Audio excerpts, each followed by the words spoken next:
Ibovan. Good morning, everyone.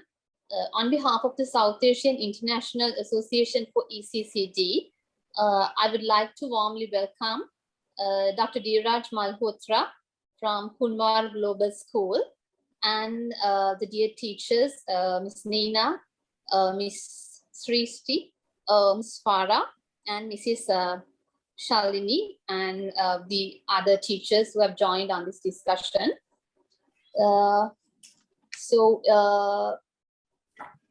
Actually, I'm taking this an opportunity to inform you all about the South Asian Educational Summit we've planned from 18th to 20th June in Colombo, Sri Lanka. So this summit is focused on ECCD and general education. So I would like to invite all 7 countries to join in hand with us on this occasion. So this discussion is actually our first step towards this event planned in June. So I hope we can have a good collaboration and plan many events ahead with this good start. So prior to starting the discussion, I would like to invite Dr. Dheeraj to give a brief introduction from your end. Thank you, sir. Anyway, so I'm really excited that Mr. Janaka has taken this initiative with the South Asian Institute, and this is certainly going to make a difference for both the teachers, both the countries, and this is just the beginning, let me tell you. So we are bound to get success with sharing of ideas for the new culture, new period, and everything. So thank you very much once again, and all the very best to all of you. So the aim of this discussion is to discuss how English as a mode of conduct is being used for ECCD in your country, in India. So to start with, the first question is, what techniques can be followed in the classes to encourage children to speak in English? I guess Ms. Neena will answer the first set of questions. Yes, Ms. Neena, you can go ahead. Good morning, ma'am. To begin with, I would like to say that learning a new language is one of the hardest things your brain can do. So not only you have to mentally transfer linguistically complex structure between the 2 languages, you also need to learn to think in different languages. So when we talk about techniques, we as teachers, what we can do as we enter in the class, we should start speaking English as much as possible. We should interact in English every single day with the student, and the student should also be encouraged to do so. We should use resources made for their level, should work on their pronunciation, and in the classroom setting, ma'am, what can be done that we can start each lesson by asking the students about their week or weekend or previous evening, okay, so that the children can start speaking. He shouldn't be hesitant in sharing his views. We can ask students about their area of education, whatever the teacher needs to know. We can ask about simple things like time, the date, or suggestions for visiting places, etc. And we can also involve students in board work, like teacher is busy in writing something. So we can involve the students also. Like we can tell them to spell a word aloud. We can tell them to start correcting a sentence written on the blackboard. So Yeah, things like that. Thank you. Thank you, Ms. Neena. Okay, what are the difficulties faced by students when learning English as a second language? I mean, students must be facing a lot of difficulties, like because in India also they have a different mother tongue. So probably English is going to be their second language. So what are the difficulties you think faced by students? Okay, so the difficulties faced by students while learning English as a second language, see, it was manifested in fear and students' reluctance to speak English, in addition to inadequate vocabulary, poor linguistic formation, and low overall knowledge of grammatical structure. Thank you. Yeah, thank you for the clarification, Ms. Neena. So when it comes to difficulties, I guess not only the students, from the teachers and also you all must be facing a lot of difficulties. So let's just discuss about the difficulties faced by the teacher as well when it comes to teaching English. Okay, so you see, a large number of students in the classroom, they disturb the teacher by making noises. This is something which is very practical now. I think every teacher can connect with that because they are least interested in learning this new language. And for teachers, sometimes it becomes difficult to manage the students of class. Sometimes engaging overcrowded class in learning is very difficult.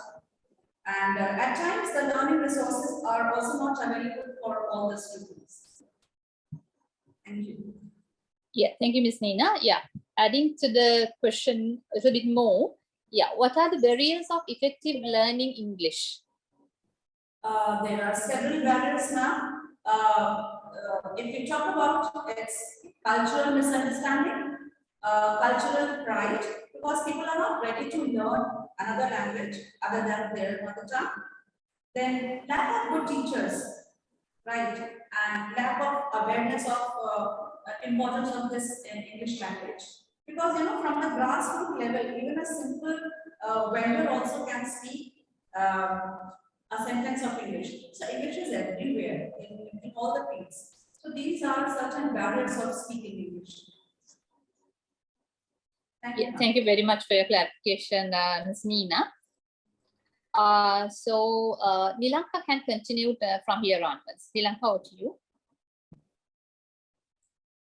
Thank you, Ms. Hasani. I'm going to ask some questions from Ms. Srishti. My first question is, actually, we are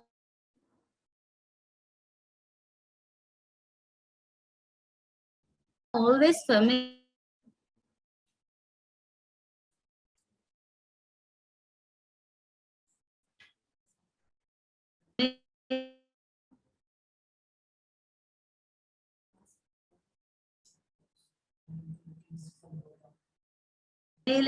and we are always confident as a second language. Can you explain that?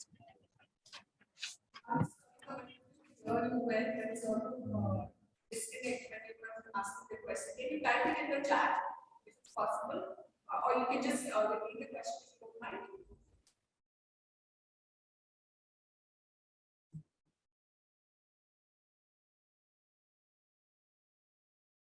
Okay, thank you for your description. And my second question is, again, for Ms. Srishti.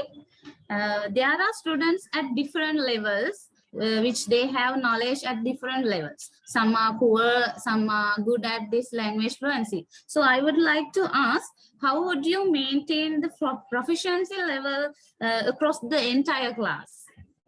For that, in this case, what generally I do as a teacher is I take one pre-test, you can say, an objective to decide an objective that where do all my children stand in this particular topic. For example, I'm teaching any topic. Let's take any part of speech, and what I do is first I take one common test to see where all my children stand. If suppose my class is strength 20 students.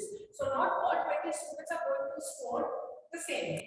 So that gives me a benchmark as to every student is standing at which particular point. And from there, the chapter has to be delivered in such a way that it caters to all the students. So it increases their proficiency in that particular topic being covered through the syllabus or through any workshop designed for them in this class. So that's how I do it here. Thank you. Thank you very much. Then my next question is from you again. Normally, when we are teaching this second language, actually this is a Western language, international language. So how would you use different techniques? What are the best techniques to be allowed side by side with regular to the syllabus? Do you have any particular techniques in regarding according to your country? See, when we talk about English, because for us, being a Asian Pacific country, English is the second language for us. And other than that, yes, other languages, foreign languages are also being included in the syllabus nowadays.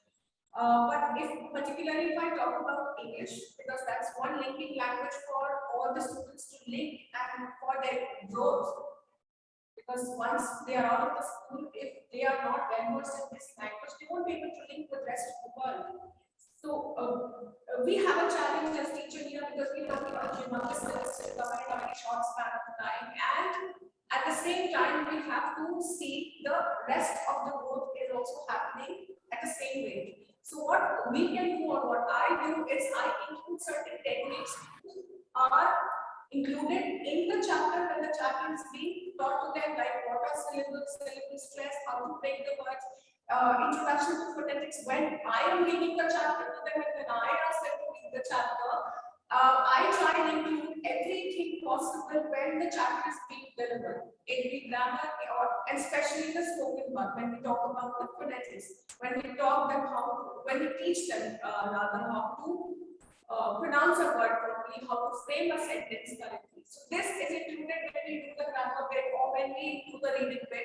And then again, we proceed and transit to the other part, which is understanding, which is equally important than speaking and writing. So this is how I do it with the syllabus.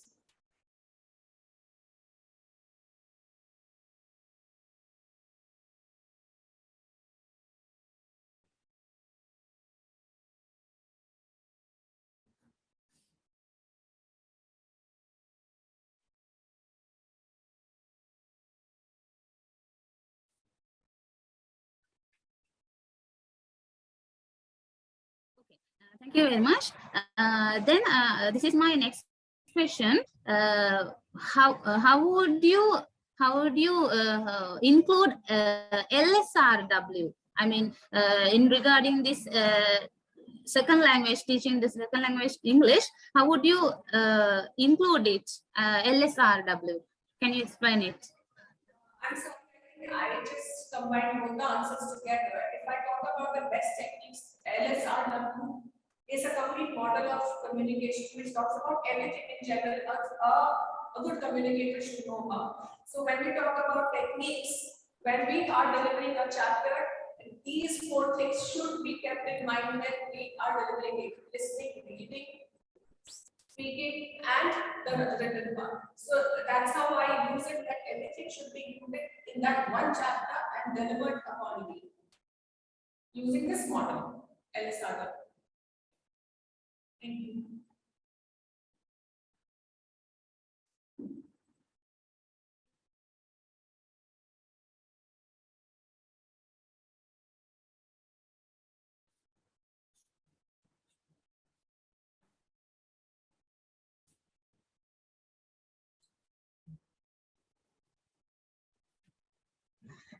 Srishti, then I would like to give the next chance to Miss Hashini. You can carry on with the next questions, Miss Hashini. It's up to you. Yeah, thank you, Nilanka. So to continue the discussion, I would like to discuss a bit about the range and applicability for Indian learners.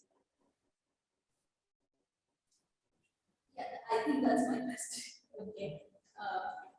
Thank you, Ms. Hasni. And Okay, I would like to begin by speaking a little bit about the historical importance of English. I won't go into it really, but we know that English has been a part of our society, our culture for a very long time. To the extent that it is now really integrated into our identity as Indians. So, one big problem in India is that we are a country with hundreds of languages and dialects, and everybody in every corner of the country sometimes finds it difficult to understand any languages. In the past few years, with growing urbanization, with a lot of more people entering the workforce, more people getting technically trained, traveling, working in different parts of the country, English has become the only way that people connect. A person from the north of India goes to the extreme south, there's only English that connects them. So now it's not just about international communication, it is about intranational communication as well. So everywhere, whether it be as a student, as giving an entrance exam for a university admission, giving any public exam, getting a job anywhere, getting a job in the private sector, getting a job at the lowest level in the government sector, you need to have some degree of English, some level of English knowledge in order to survive. So yes, the range and applicability is endless. It's something we just can't do without anymore. Yeah, thank you, Ms. Farah. Okay, how would you like to elaborate the importance of developing bilingual competence? So going back to what I said previously, English bilingual, being a bilingual English speaker is really what I would think about, because all Indians, I think, are able to speak more than one language or something. We have to. So we are mostly competent in more than one language, but being a bilingual really means that you are equally comfortable in both the languages. You can think in both the languages, you can respond or react to both. Why is this important? It's something that students often don't recognize. It's when they go out later on in the real world that they understand that there are going to be situations where you will have to simply understand. What happens is we differentiate, we think, okay, our mother tongue is the language of the soul, of the heart. We connect to other people with it, but when it comes to official purposes, we use English. So, what being bilingual to me means is like being able to use both languages and both purposes. When we are engaging in a kind of professional communication, we should be able to use whatever our mother tongue is as well as English. And when we are engaging in personal communication, we should be fully comfortable with friends, with family. So I think this is the skill which is very lacking. We have like maybe 70% Indians have some level of ability to use English, but there may be 3 or 4% who can really identify as that. And until we achieve this goal, there are people, in fact, let's say there are people who come from such cultures where they learn English and they are not comfortable speaking their own language. Also, there are those, of course, who think that speaking English is something which they do as they are forced to do, it's a compulsion. So we need to have the kind of training at a very early level where a child learns to speak comfortably in the languages, to relate comfortably with it. Nothing should be a compulsion, it should be natural. Yeah, thank you, Ms. Farah. How do you think you all can develop critical and analytical skills through this language?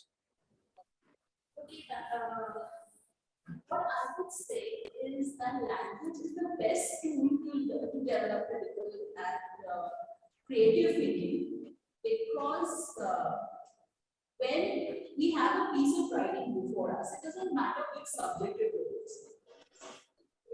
The tool is language with which we connect with that piece of writing. Whether it's not just writing, it's any kind of an audio, any kind of an audio visual experience, anything that we see. It is the language which makes it real to us.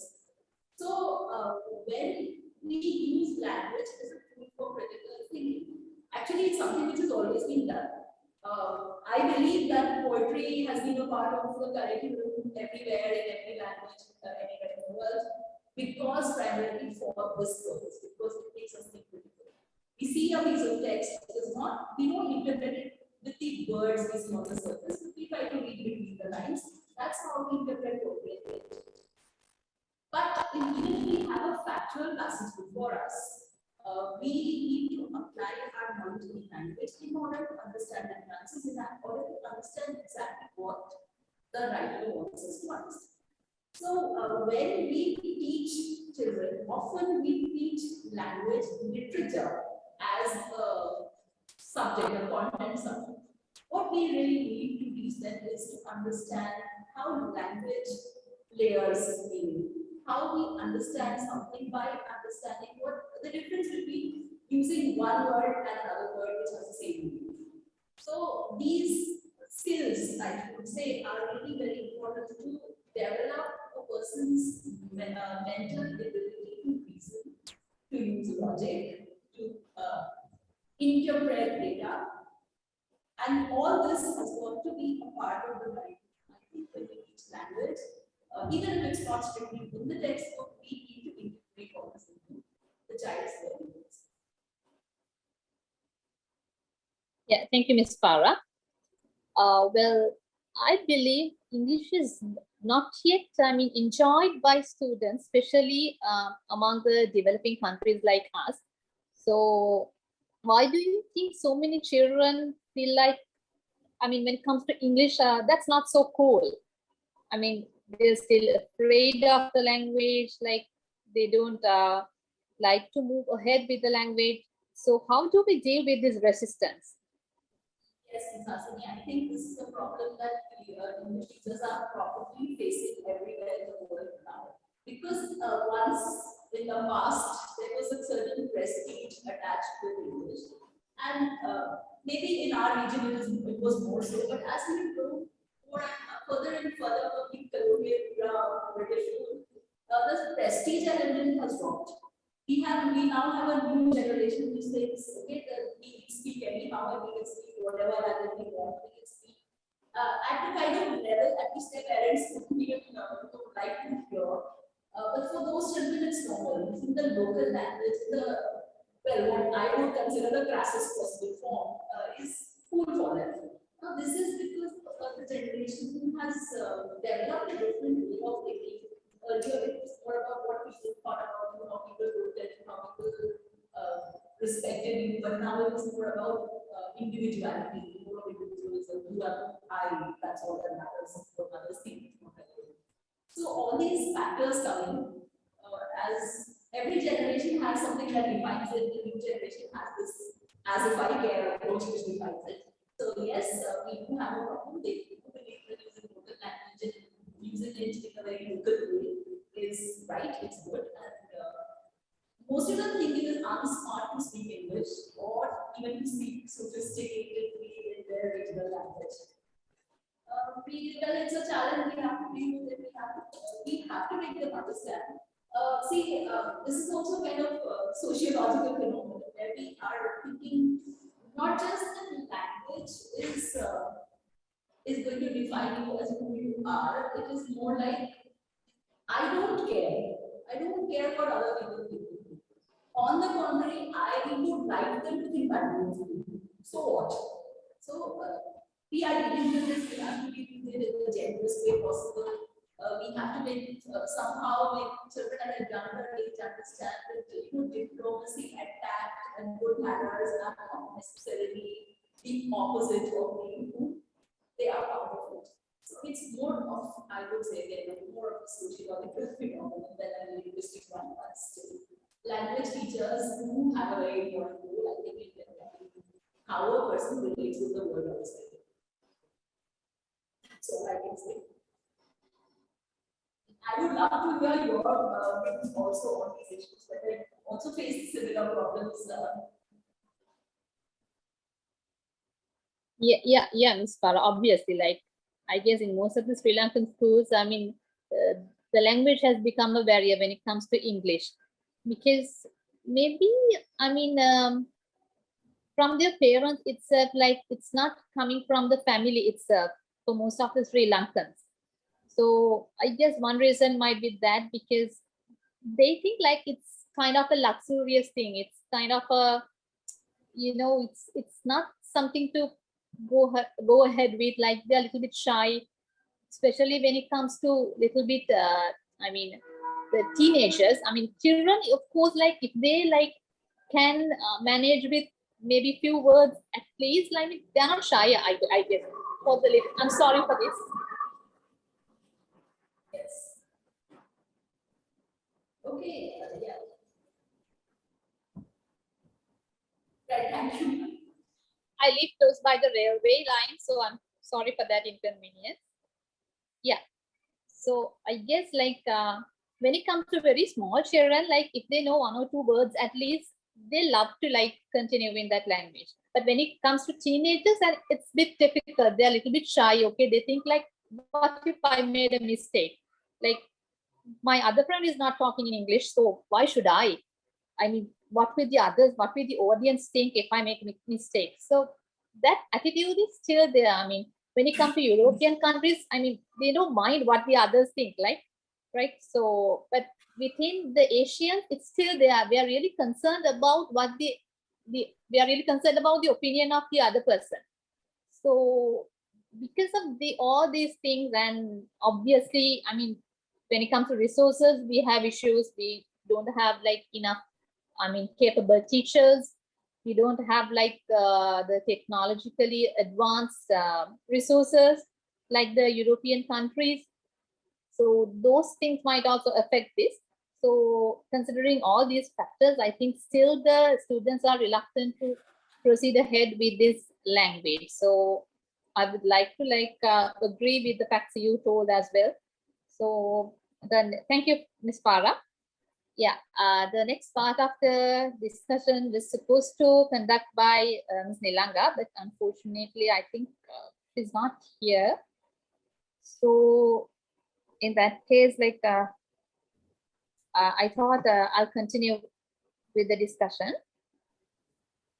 So the next set of questions will be answered by Mrs. Shalini.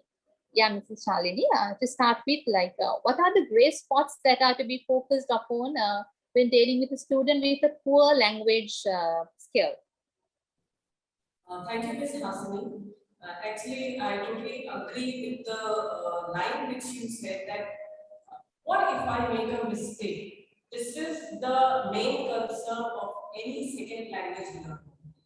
Apart from this, like I basically take up small children, class 1 to class 5. So I think there are 5 basic problems like spellings, vocab, pronunciation, and then sentence formation, and then the grammar is another thing. So these are the 5 basic problems. Like there are 26 alphabets, 44 sounds. Now, when B, E, D, then, so when E is added to B, the pronunciation is different. Then when B, O, then pronunciation is different. So, from the very beginning, they should start. Like, I think from nursery onwards, the special emphasis should be given on pronunciation, so that question, that if I go wrong, if I open my mouth and my pronunciation goes wrong, then what will happen? So that fear can be eradicated from the very beginning of the learning. And like in Hindi, like I teach Hindi also. So Hindi, whatever you say, whatever you hear, it's the same thing which you are going to write. Like, if, for example, I say Billy, so the person will hear Billy and he will write Billy also, he or she will. But when it comes to knife, we say knife, but K is silent. And then these are the technicalities which are involved in this language, which can be simplified at a very early age. Thank you. Yeah. Thank you, Ms. Shalini. Now, when it comes to a classroom, there are different types of students. Like there are slow learners, there are students with individual requirements. So how do you deal with like these different kind of students when it comes to English? I mean, actually, when it comes to conducting the lessons in English. Yes, actually, what happens, the graph of learning is always in our schools everywhere. It is like it starts from writing. We give more focus on writing, then it comes to reading, then it comes to speaking, and then it comes to listening, which should be reverse. What I feel that listening should be, because when a child is born and he keeps on listening, the first thing which he speaks is the mother tongue. He keeps from where he or she learns. It's from listening only, because he keeps on listening to the family members talking to him, whatever language they are using. So the first stage of learning is listening. So we have to give more focus. We should be more focused. We should be more focused on listening, improving on listening skills, like good quality of audio.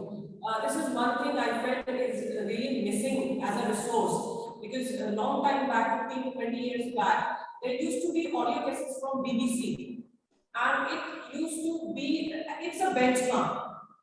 And from very beginning, from all age, it used to cater the need of all age students. So these are the few things which I feel that for slow learners, we should always encourage them to read storybooks. Like these course books, they find it's boring. They find, because the school is attached to it, anyways, they don't like this idea. So a lot of storybook which suits their age, they can read that. Okay, and then it comes to listening to the song. When they listen to English songs, then new vocab they pick up, and how to speak, that comes naturally, as Farah said, that it has to be a natural process. It cannot be forced on you. And again, watching good English movies, that is also one way of creating interest in slow learner. Thank you. Yeah, thank you. Yeah, despite all the common barriers to this, to conduct your lessons in this language, we as Asians are obviously facing a lot of cultural confusions. So how do you avoid or bring a student out of the cultural confusion or the misunderstandings while learning English as a second language? Yes, ma'am. If no one minds, this has a political angle also, because whenever right wing is there in government, they try to promote this idea of love your language, love your nation. I think this is the fullest thing one can do. If you have nothing to feel proud of, you feel proud of such things. So one thing is this: people are inculcated with this idea that your language is superior, your culture is superior, and then they this stops them from picking up a new language. So we have to break this mindset. First thing is this, and then bridging that gap. Okay, like as a teacher, we have to propagate this idea from very beginning that yes, this is not just a foreign language or second language, but it is a linking language. It is a beneficial language. Person sitting here can talk to anyone who is sitting in any other continent. And what is the linked language? It's English. So instead of fulfilling ourselves with that pride that okay, yes, you know, and knowing many languages is always a value addition. Why to stop ourselves from learning a new language just because it has been propagated or it has been told or we are so proud of it? So these are the few things we as a teacher, educator, we need to break this mindset. We need to tell the benefits of this language. It is just not a language, it's a friendly language, it's a beneficial language, it is a linking language. And wherever you go, you will survive. This is the language of survival. So we as an educator, we need to do this needful. Thank you. Yeah, thank you, Ms. Shalini. With that, I guess we can wind up the discussion. So I'm taking this as an opportunity to thank the Minister of Education, Honorable Mr. Dinesh Gunawardena, who's been behind us in all these activities, like especially when it comes to the summit in June. His guidance and support is always there. And to Dr. Dheeraj Malhotra for his time. I mean, I know like you might have a lot of agendas, but still like you just gave us this time on maybe a short notice even, and for your involvement. And as you mentioned in the beginning, like this is just the first initiative. This is just an initiative.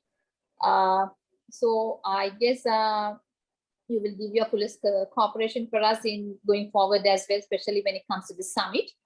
And last but not least, I would like to thank the teachers, Miss Neena, Miss Srishti, Miss Farah, and Mrs. Shalini, for sharing your knowledge and experience. I mean, that was indeed a fruitful session. And I guess we can have many more sessions ahead with some more participants from our end. And